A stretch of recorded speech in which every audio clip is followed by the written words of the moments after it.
Welcome to From the Green Velvet Couch podcast. Through her professional career of being a life coach, therapist, and certified corporate wellness specialist, your host, Shelley O'Neill, has accompanied many on journeys of healing and personal wellness. Now join Shelley and her guest from the Green Velvet Couch. I'm here today with Haley Herndon. Super excited about this topic on digital detox and what that means for children, for teens, for families, and for adults as well. So welcome to the podcast, Haley. Thank you so much, Shelley. And just to introduce myself, I'm Haley. I'm a physician assistant at Emerald Therapy Center, and I'm currently the director for children's medical services there.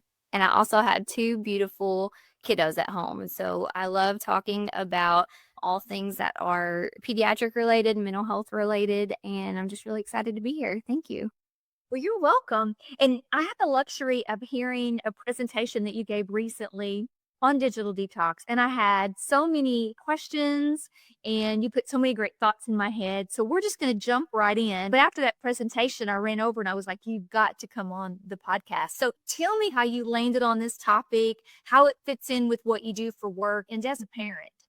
So I really got started looking into this topic a lot more once I had kids, but also I did a continuing medical education on this topic. I feel like it's really timely. It's very important to me in my practice because I see a lot of kiddos and I see a lot of effects of screen time affecting how kids interact, affecting their emotional regulation and their attention spans. And it's one thing that if we're not intentional about how we use our digital devices, then it can really get out of hand as far as how much we're using them and how they're affecting our day-to-day lives. And so really just that continuing medical education. And then just also I've seen the effects in my own kids and we've made some changes in our own home. And so that really sparked my interest in this recently. Yeah, I think we're just seeing it as a nation and probably globally too. But as a therapist in working with children and families and teens, we talk a lot about how moods can be affected by screen time.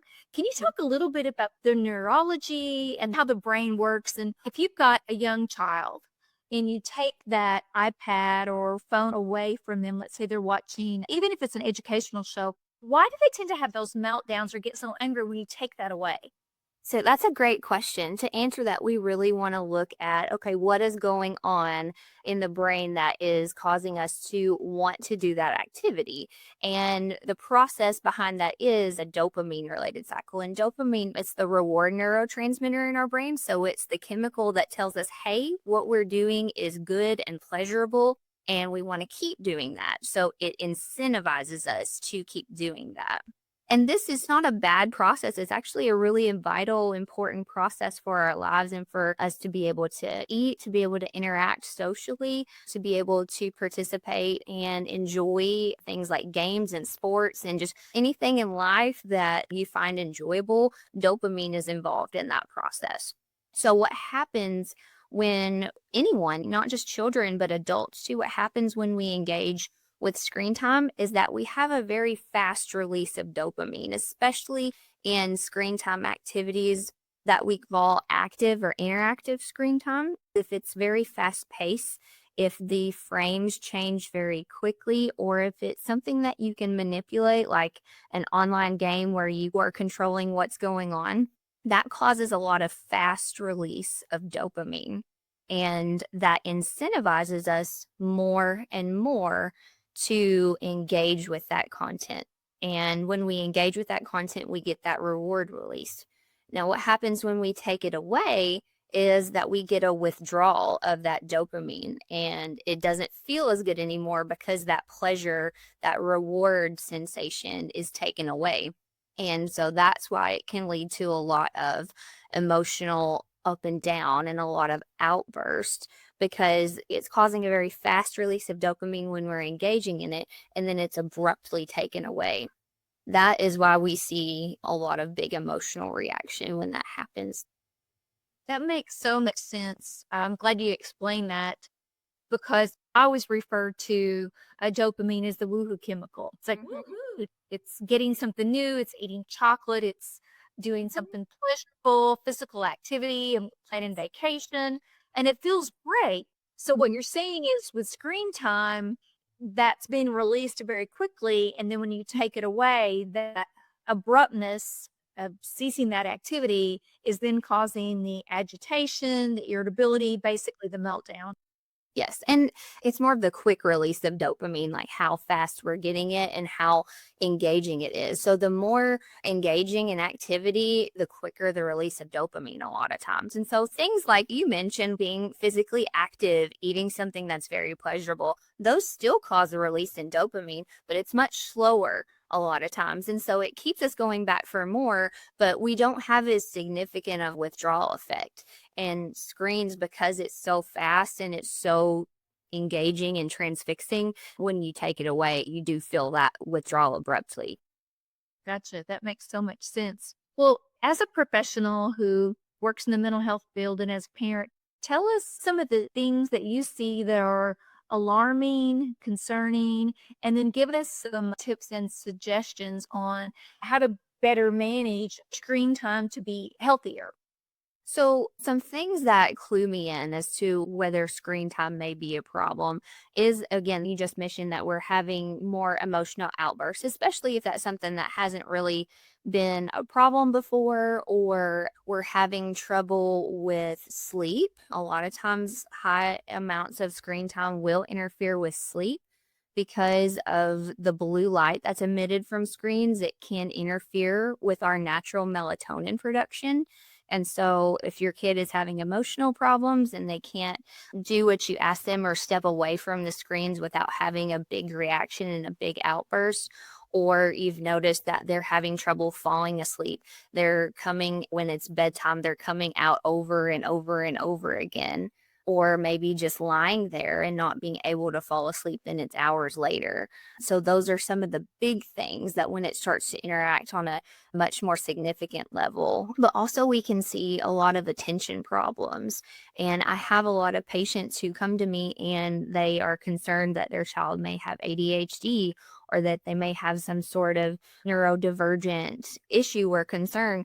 And sometimes it's just as simple as, hey, let's examine our lifestyle and see if we are just having too much screen time, if we're not having enough face to face interaction and enough social interaction. And that can be an indicator that maybe we need to pull back from the screens a little bit. Interesting. And I know you've got some studies, some stats, some numbers as well. Share a couple of those things just to explain to our audience the impact, the number of children that it's impacting. So obviously screens are everywhere. There are kids are exposed to them a lot of times from a young age, and also in schools, we're using screens and computers to do a lot of our schoolwork and our testing. And so it is affecting everyone, especially the children in our lives. And one of the things that we do know is that interaction with screens in the form of social media and in the form of just being able to have access to the internet 24/7 has caused a lot of more incident of anxiety and depression. And so since we've seen the digital age skyrocket, we've had more instances of anxiety and depression, and those rates have gone up in both boys and girls. And with that, we see a lot of, again, sleep problems. So many teenagers, that's what we are concerned about a lot of times with, are staying up on their phones and they're not getting the sleep that they need. And it can cause poor academic performance, again, poor attention, poor relationships because they're not spending time face to face. They're spending time on a screen, and it's a very isolating thing. And so we're seeing more incidences of depression. And I can actually get you some numbers here real quick. So there has been a 145% increase in major depression among teen girls since 2010. That's about the time when social media really started to skyrocket and a lot of teenagers started getting their own phones and getting their own devices. having your own device at a young age really increases the likelihood that you will see more depression and more anxiety. And maybe not to the level of having a diagnosis, but more just symptoms of anxiety, more symptoms of feeling sad or depressed because of just the comparison that we see with social media, just the constant connectedness. So that way people can't get away from bullies, kids can't get away from the constant comparison that they're doing between themselves and their peers, because those ages have a lot of concern. You're trying to find yourself, you're trying to figure yourself out who you are. And so if you can't get away from that and you can't step away from that because you're constantly connected, you don't get a break, and that can cause a lot of anxiety. And so we're seeing a lot more of that, and not only in girls, but in boys as well. There's been a 161% increase in major depression for boys since 2010. So we're seeing it not just in teenagers, but in a little bit younger kids as well, because kids are starting to get devices younger and younger. So it is definitely something that's causing some problems, especially if we're not intentional. That's pretty shocking when you think about 145% and 160. Yes, that is the increase for 145% for girls and 160% increase for boys. So that is a huge jump in just 15 years. There are things that we can look at and say, oh, well, this has also happened, social factors and things. There have been across the years wars, political issues, more social issues that have gone on, and we've not seen increases like this. The major change and the major factor is that we now have access to this on a global scale, and it's just constant. You can be connected as long as you want, and it's not always a good thing to be that engaged. Well, I think one of the things that it does, and I notice this if I get on my phone, one of the first things in the morning, and I try not to do that, but if I do, let's say I'm just doom scrolling, I can always tell how much energy that takes right away. And then also, as a mental health professional, the amount of empathy, and I've wondered about this because I can see a post that's very sad or it might be even tragic, and then we don't have a reaction to that. But then the next 3 posts might be silly, goofy, that sort of thing. So it's weird to have those emotions follow each other, one right after the other. So I'm curious if it can impact empathy.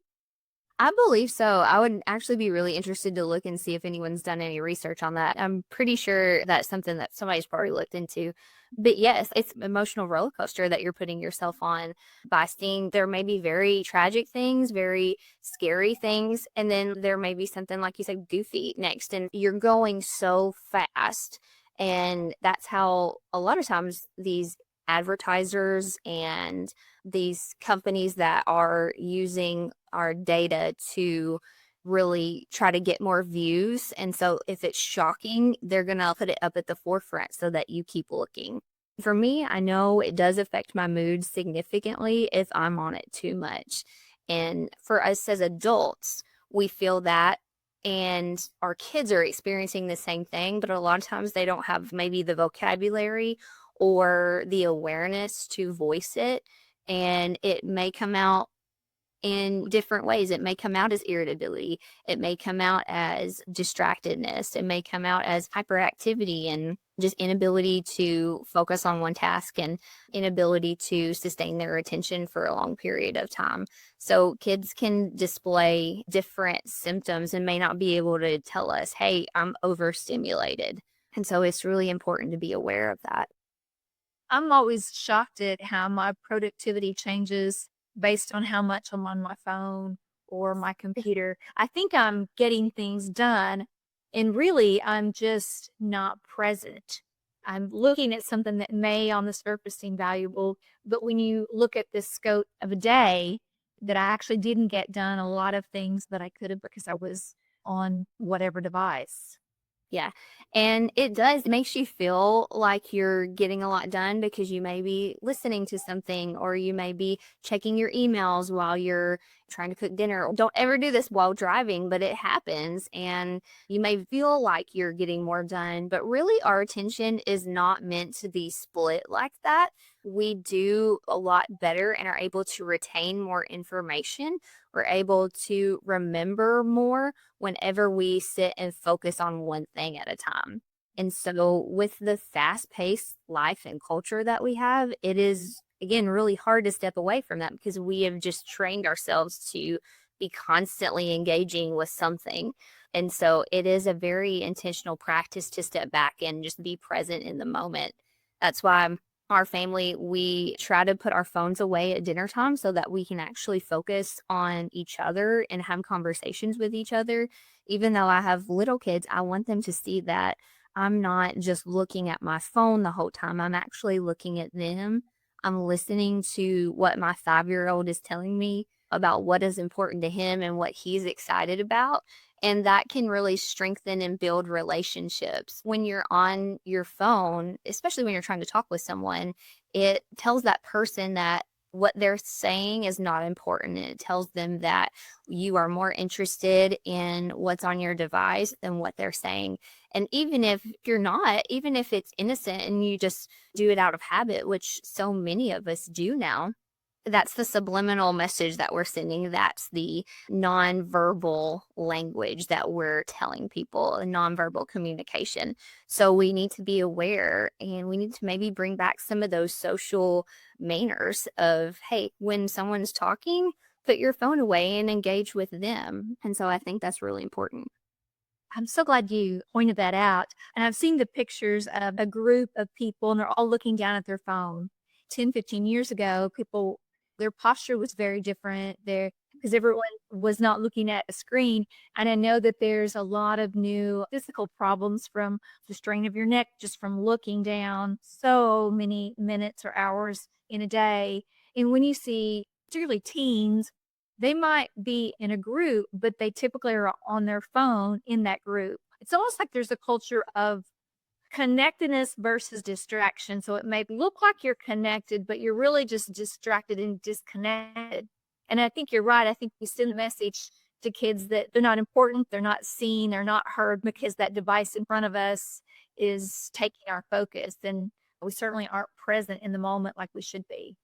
Yes, I think you're so right. What are some really good guidelines, tips, and suggestions that you would have for us? Just good boundaries with devices. That's a great question whenever I get to talk about this with my patients because it really starts there. So, changing our habits starts with implementing some boundaries.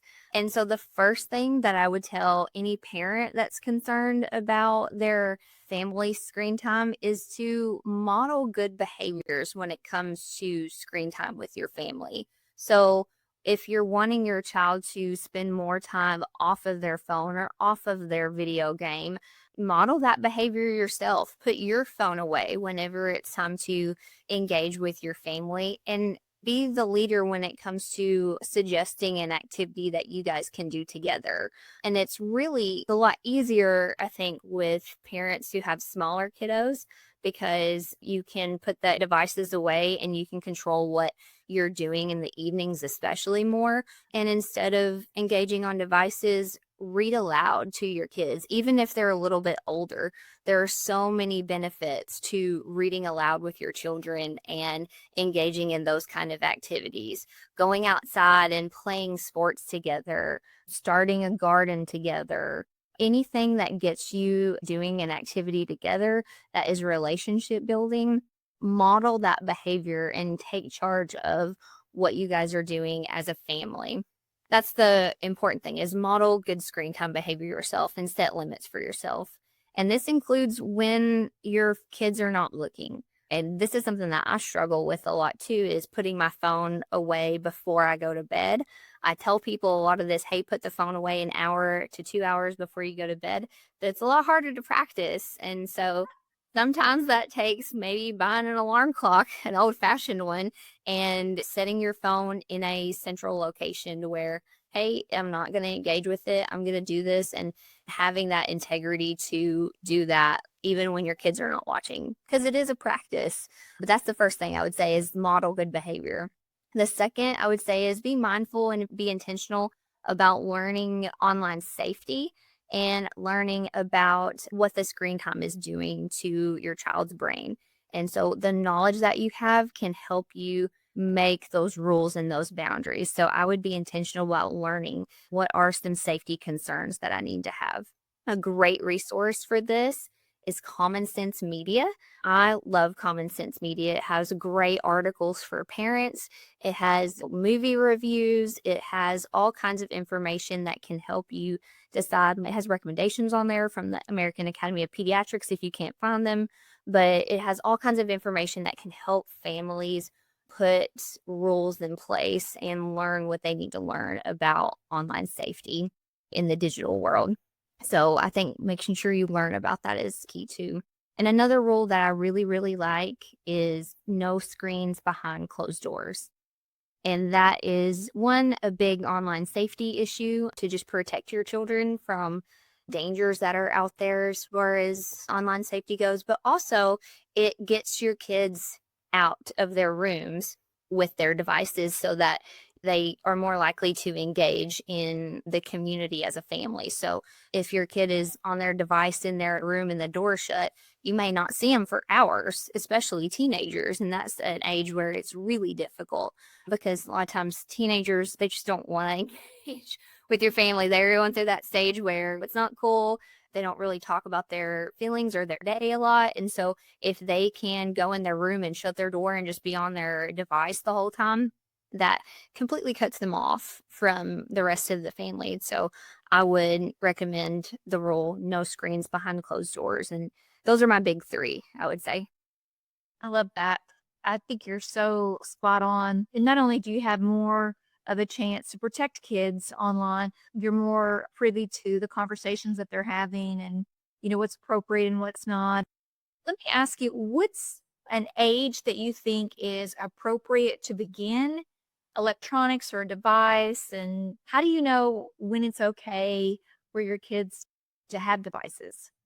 That's a great question. It depends on what the type of device is. And so there are different recommendations that we give for different age groups. So I would say if you have children under 2, I would say they don't need to be engaging with devices at all at that point, unless they're FaceTiming with a family member.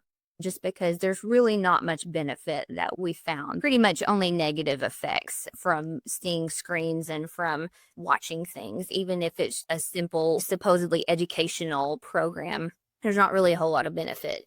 From ages 2 to maybe 4, I would recommend just watching TV, like long form programming. And I would not personally give a child a device that is for their use at that age, because I think it just tends to get us into the habit of using that more frequently if they have a device that's quote unquote theirs.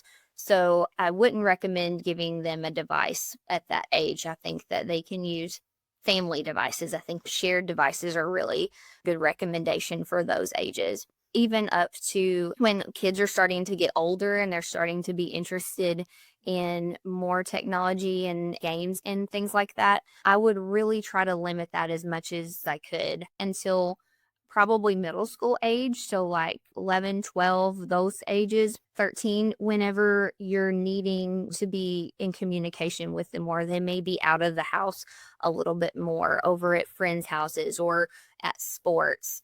At that time, it might be okay to have a device, but I would personally just have a dummy phone where they can call, they can text, but the internet access is not available at that time because we really don't need it at those ages.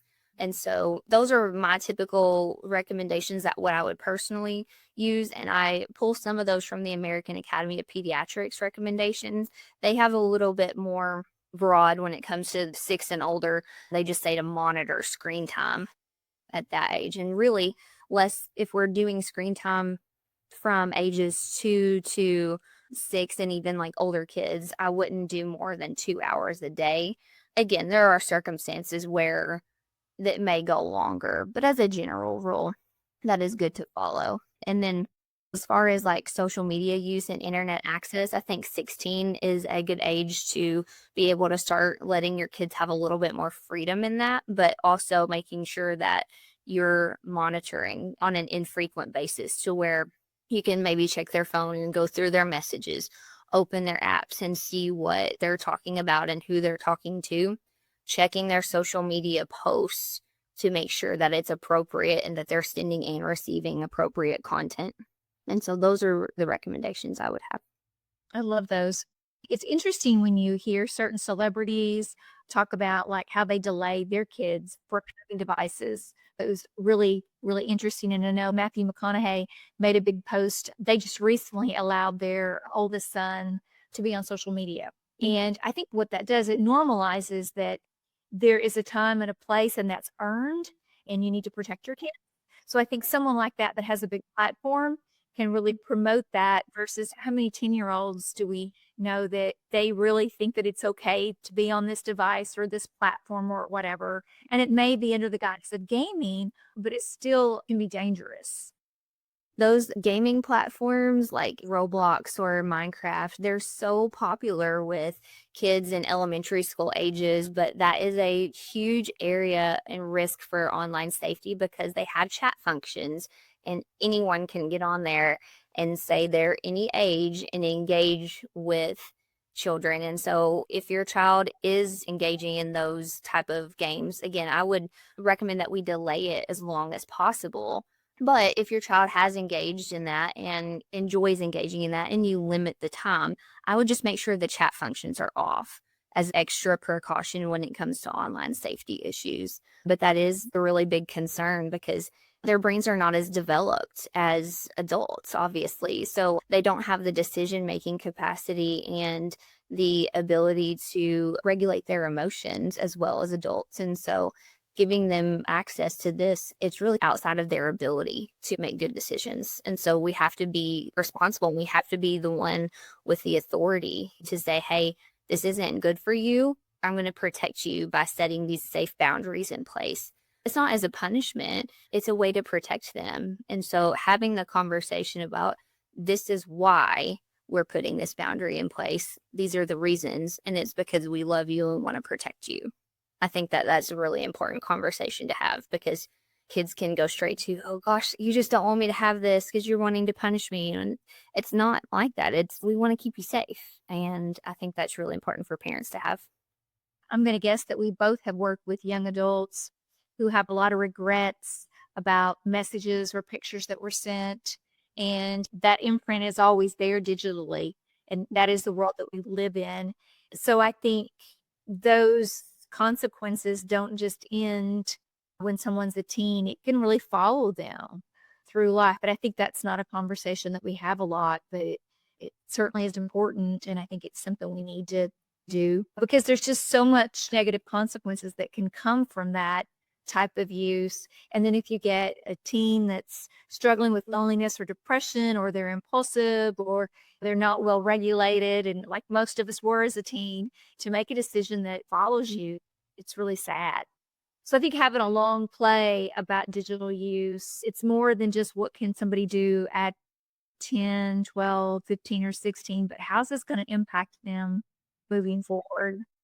You're absolutely right. Things that you do can follow you online for years to come. And once it's on there, people can screenshot, people can repost, and it's almost impossible to get it taken down. And so the more boundaries that we have in place to protect our kids and teenagers, not just, like you said, from outside dangers, but from also poor decisions that can affect them. And we have the ability to post constantly, and teens don't always think about what they're doing before they do it. And so adults don't always think about what they're doing before they do it.